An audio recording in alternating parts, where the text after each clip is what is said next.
Hello friends, welcome back to my channel. இன்றைக்கி நம்ம சேனலில் வரக்கூடிய 30ஆம் தேதி அன்னைக்கு வர்ற அக்ஷய திருதியை பற்றி தாங்க பார்க்க போகிறோம். இந்த தடவை புதன்கிழமை வந்திருக்கிறது ரொம்பவே விசேஷம். அக்ஷயனாலே அள்ள பெருகக்கூடியதுன்னு பொருள்.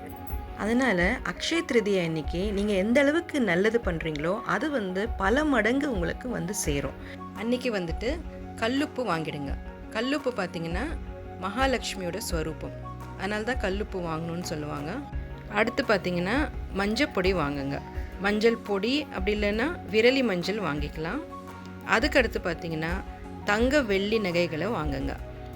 தங்கத்தை விட வெள்ளி வாங்குறது தான் ரொம்ப விசேஷம். இந்த 3 பொருட்களையும் வாங்கி உங்கள் பூஜை அறையில் மகாலட்சுமி படத்துக்கு முன்னாடி வச்சு சமர்ப்பிக்கணும். அடுத்து பார்த்திங்கன்னா நீங்கள் அன்றைக்கி என்ன பண்ணணும் அப்படின்னு கேட்டிங்கன்னா முக்கியமாக அன்னதானம் பண்ணணும். அன்னதானம் பண்ணிங்கன்னா உங்களுக்கு பல மடங்கு நன்மை சேரும். அதனால் அக்ஷய திருதியை அன்னைக்கு நீங்கள் என்னென்ன கடைப்பிடிக்கணுங்கிறத பற்றி நான் சொல்லியிருக்கேன். அதெல்லாம் நீங்கள் ஃபாலோ பண்ணி வெற்றி பெறுவீங்கன்னு நம்புகிறேன். நன்றி.